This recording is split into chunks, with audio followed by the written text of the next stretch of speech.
अच्छा सुन बेटा, तुझे पक्का पता है डैडी यहीं आने वाले थे? हाँ मम्मी, उन्होंने यही कहा था कि वो अपने क्लाइंट के साथ सेंटर होटल में डिनर के लिए आने वाले अच्छा चल बैठ जा, जूस पी।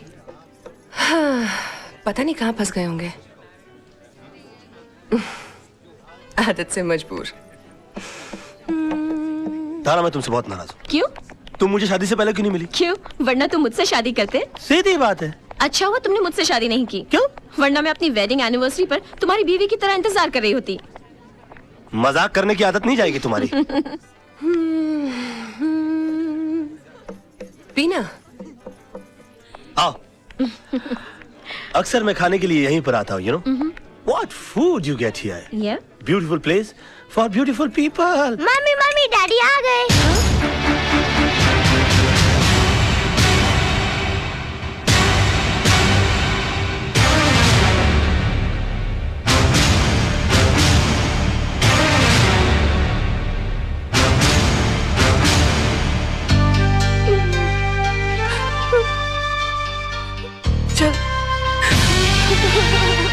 सुनिए, अरे मैडम तो चली गई, इस केक का बिल कौन भरेगा? बिल मेरे नाम का फटा है भैया, तो मैं ही भरूंगा। हाय डैडी। कौन थी वो? तारा। कौन तारा? चड्डा की बीवी। चड्डा? कौन चड्डा? तुम चड्डा को नहीं जानती? मेरा क्लाइंट। तो क्लाइंट की बीवी का इस तरह सबके सामने हाथ पकड़कर क्या कर रहे थे आप? तो तुमने तो मेरा सिर्फ हाथ उसके हाथ में देखा, उससे पहले मेरा हाथ उसकी कमर में था। क्या? हाँ, और उससे कुछ देर पहले जबरदस्ती पकड़कर मैंने उसे अपने गाड़ी में ढकेल दिया। बेटा अंदर जा। अंदर नहीं जाएगा वो। अब जब उसने सब कुछ सुन ही लिया है तो पूरी सच्चाई गौर से सुनेगा हमारा चिंटू। सच्चाई? हाँ, सच्चाई जिसका तुम्हें पता नहीं। तारा और चड्डा साहब एक दूसरे को बहुत प्यार करते थे, हमारी तरह। उन दोनों की भी लव मैरिज हुई, हमारी तरह। मगर तारा का नसीब अच्छा नहीं है, तुम्हारी तरह, क्योंकि उसका पति बेवफा निकला। तारा ने चड्डा साहब को रंगे हाथों सेक्रेटरी के साथ पकड़ लिया। बात डिवोर्स तक पहुंच गई, और मैं नहीं चाहता था कि हमारे मैरिज एनिवर्सरी वाले दिन किसी का डिवोर्स हो जाए। वो इसलिए कि तारा के भी तो छोटे छोटे बच्चे हैं। चिंटू जैसा बेटा है, एक छोटी सी बेटी है जो ठीक से मम्मी पापा भी नहीं बोल सकती। अब तुम बताओ, अच्छा लगता है दो मासूम बच्चे माँ बाप की वजह से आपस में बट जाएं? मैंने जबरदस्ती तारा को गाड़ी में बैठाया और हाथ पकड़कर चड्डा साहब से सेटलमेंट कराने के लिए मैं होटल में आया। अब मुझे क्या मालूम था कि पराई आग को बुझाते बुझाते मेरे खुद के हाथ जल जाएंगे और अपने बेटे के सामने उसकी माँ की अदालत में हम मुजरिम करार कर दिए जाएंगे। ये तो वही बात हुई कि मैं किसी का केस सॉल्व करने के लिए गया और मेरी जिंदगी का केस खराब हो गया। I mean, this is ridiculous, सोना। I'm sorry. I'm sorry पापा। मुझे आप पर शक नहीं करना चाहिए था। कोई बात नहीं, इसे पता लगता है कि तुम मुझसे कितना प्यार करती हो। ये सब पजेसिव बात नहीं। Come on, let's go. Let's go out. Let's have a blast. बहुत लीडरी छा गई है तेरे ऊपर, घर खाली नहीं करता। अभी तेरे चक्कर में जो दूसरे टेनेंट घर खाली कर रहे थे मना करते हैं। साहब बता रहे थे 7 साल से बड़ा तंग किया तूने, ये कोरट वो कोरट। अभी केस मेरे कोरट में, और फैसला सुन ले। 2.5 लाख पकड़, इस कागज पे दस्तखत कर। भाई साहब, अब ये केस हाई कोर्ट में है, जो कोर्ट फैसला करेगा वो हम मंजूर कर लेंगे। मतलब मेरा बात नहीं मानेगा तू? देखिए, ये मामला इनके और मेरे बीच है, आप बीच में न पड़े तो अच्छा। मात्रे, तेरे को मालूम है तू किससे बात कर रहा है? अबे तेरे को मरने से डर नहीं लगता क्या साले?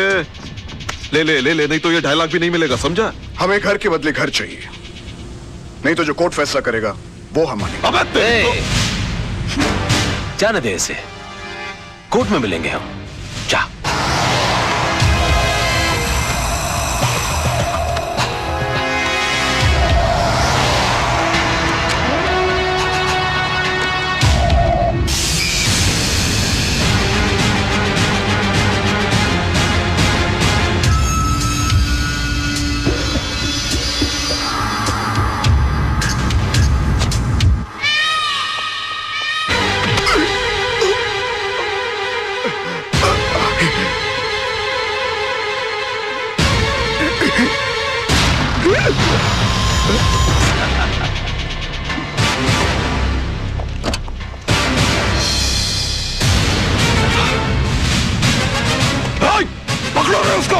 इसने तो सब शूट कर लिया। हाँ? वो कुछ नहीं होगा, कुछ नहीं होगा। लेकिन अरे चलो सेठ, कुछ नहीं होगा।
I'm sorry.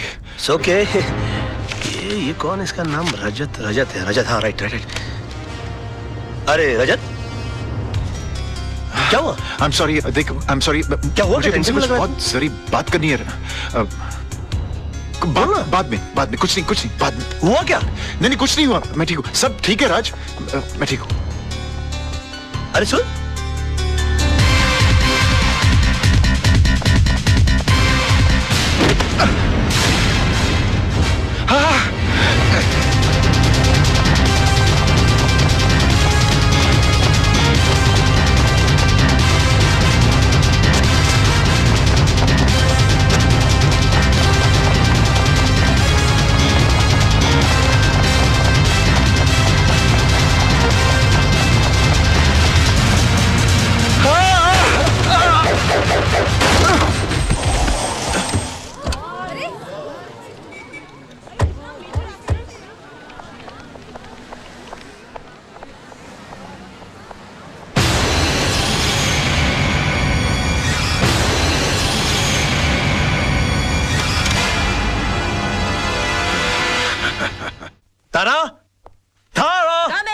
A beautiful gift for the most beautiful woman in this world. Gift? यूं अचानक? बस मूड आ गया।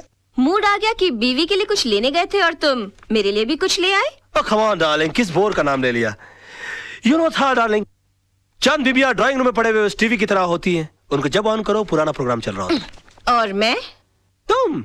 आहा, तुम तो इंटरनेट हो। जब ऑन करता हूँ एक नई साइट दिखाई देती है। गुड। जरा जल्दी बन के आना डार्लिंग। हाँ।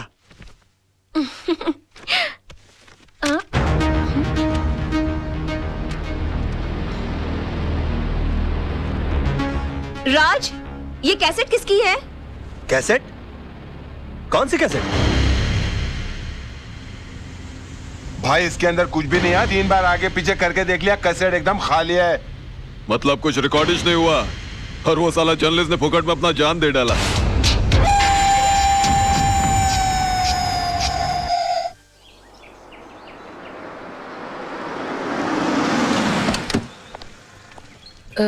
भाई साहब, कविता मात्रे का घर कहाँ है? वो वहां से 3रा रूम। शुक्रिया। जी चल चल। हाँ चलो।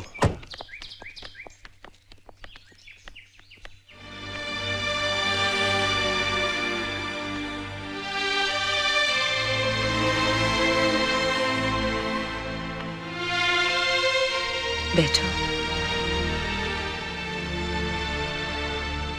कविता, घबराओ मत, मैं हूं ना तुम्हारे साथ। तुम्हें तुम्हारे घर से कोई नहीं निकाल सकता। राज लड़ेगा तुम्हारा केस।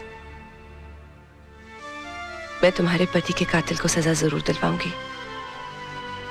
तुम्हें इंसाफ जरूर मिलेगा।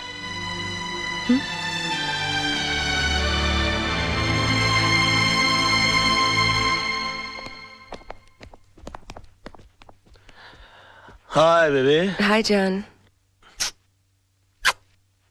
बैठो ना, मुझे तुमसे कुछ बात करनी है।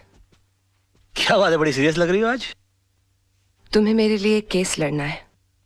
एक केस? ये जितने केस लड़ रहा हूं तुम्हारे लिए तो लड़ रहा हूं मैं। नहीं नहीं, पहले वादा करो कि ये केस न सिर्फ लड़ोगे, जीतोगे भी। अच्छा समझो, तुम जीत गई। बोलो आगे। पूछो तो सही, किसका केस है? हाँ, किसका केस है, बोलो।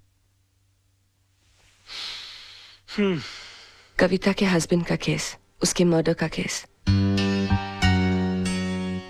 ये कविता के हस्बैंड के मर्डर का जो केस है, उसका जिम्मा तो कालरा के छोटे भाई पर है ना? हाँ, और पिछली बार अगर तुमने उसे नहीं छुड़ाया होता तो शायद आज कविता के निर्दोष पति जिंदा होते।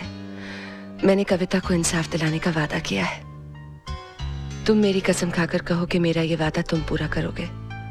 करोगे ना?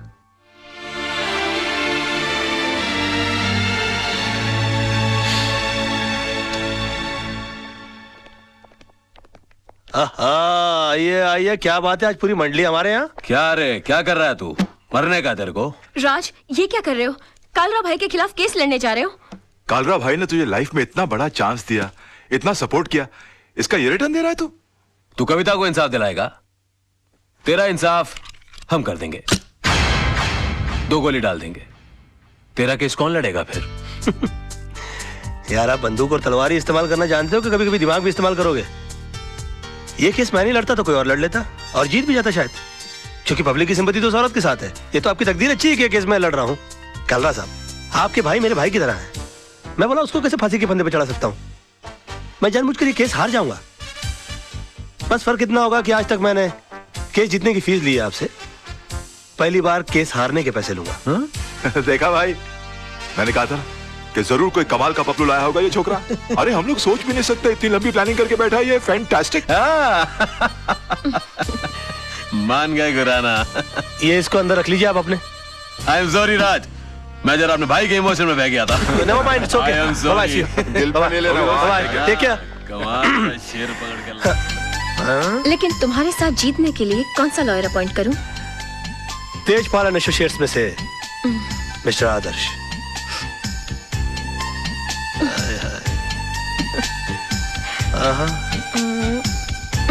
अच्छा तो ये लो। उफ, याद आए। बाबा, मेरे को तो बहुत बड़ा लोचा लग रहा है यार। क्या हुआ रे? अरे राज और आदर्श के बीच में 36 का आंकड़ा है यार। राज और आदर्श आपस में एक दूसरे को नीचा दिखाने के लिए एक से एक टिप्पस लड़ा रहे ले। राज ने यहाँ तक कि आपके भाई का केस है ना, आदर्श को भी दे दिया। मेरे को तो पूरी दाल काली लग रही है। बात करके देखो आप।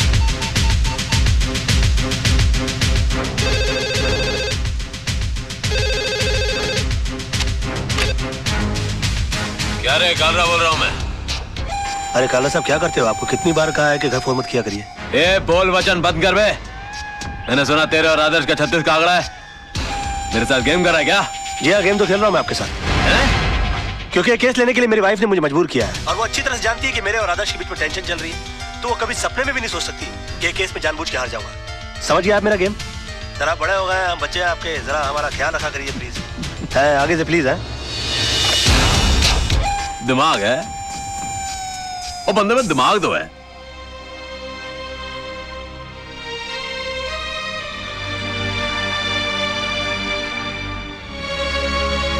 जानू, एक कप कॉफी मिलेगी? बहुत थक गया हूं मैं। मेरा बस चले तो उस कॉफी में जहर मिला के पिला दूं तुम्हें, पर क्या करूं, पत्नी हूं ना तुम्हारी। क्यों, ऐसा क्या कर दिया मैंने? झूठ, मक्कारी और कुछ आता है तुम्हें? एक मजलूम औरत तुमसे इंसाफ की उम्मीद लगाए बैठी और तुमने उसका केस लड़ने से पहले ही उसे हरा दिया। तुम हो ना मुफ्त में आजकल बहुत शक करने लगी हो। तुम ऐसा सोच भी कैसे सकती हो मेरे बारे में? हरगिज नहीं सोच सकती थी अगर मैंने खुद अपने कानों से कालरा को फोन पर नहीं सुना होता। बेबी, ऐसा झूठ बोलना पड़ता है हमें फोन पर। एक और झूठ। तुम्हारी सारी जिंदगी एक बहुत बड़ा झूठ बनकर रह गई है। ये 500 रुपए का नोट याद है तुम्हें? ये इसी कविता का केस जीतने पर तुम्हें मिला था। अपने हाथों से तुमने इस पर सत्यमेव जयते लिखा था। तुम ही कहते थे ना, सच्चाई के लिए हर चीज छोड़ी जा सकती है, लेकिन किसी चीज के लिए सच्चाई को नहीं छोड़ा जाता। और आज पैसों के लिए तुम सिवाय झूठ के और कुछ नहीं बोलते। हाँ, झूठ बोलता हूं मैं। तो तुम क्या समझती हो तुम्हारे डैडी झूठ नहीं बोलते? और माफ कीजिएगा आपके जीजा जी, आपके डैडी से भी बड़े झूठ है वो। और क्यों ना झूठ बोले वो? एक आदमी अपना घर परिवार चलाने के लिए, उन्हें सुख देने के लिए वकालत का काम कर रहा है, और उसकी एवज में वो जिससे पैसा लेता है तो उससे इंसाफ नहीं करेगा वो? आदमी काम क्यों करता है और पैसा किसके लिए कमाता है वो? खुद के लिए कि बच्चों के लिए, बीवी के लिए? नहीं, ये पैसा तुम अपने लिए कमाते हो। अगर मेरी जिंदगी में पैसे की इतनी अहमियत होती तो मैं तुमसे कभी शादी नहीं करती। मैंने तुमसे शादी की तुम्हारी ईमानदारी, तुम्हारी सादगी, सच्चाई देखकर। और जब ये सब चीजें तुम्हें नहीं रही तो मेरा भी यहाँ रहने का कोई मतलब नहीं बनता। मैं अपने बेटे को लेकर यहाँ से जा रही हूँ। सोना, अगर तुम गई ना। और हाँ, आज कोई बहाना नहीं बनाना, क्योंकि मैं नहीं रुकूंगी।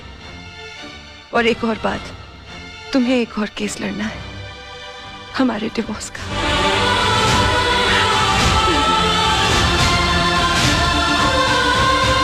सोना, बेबे।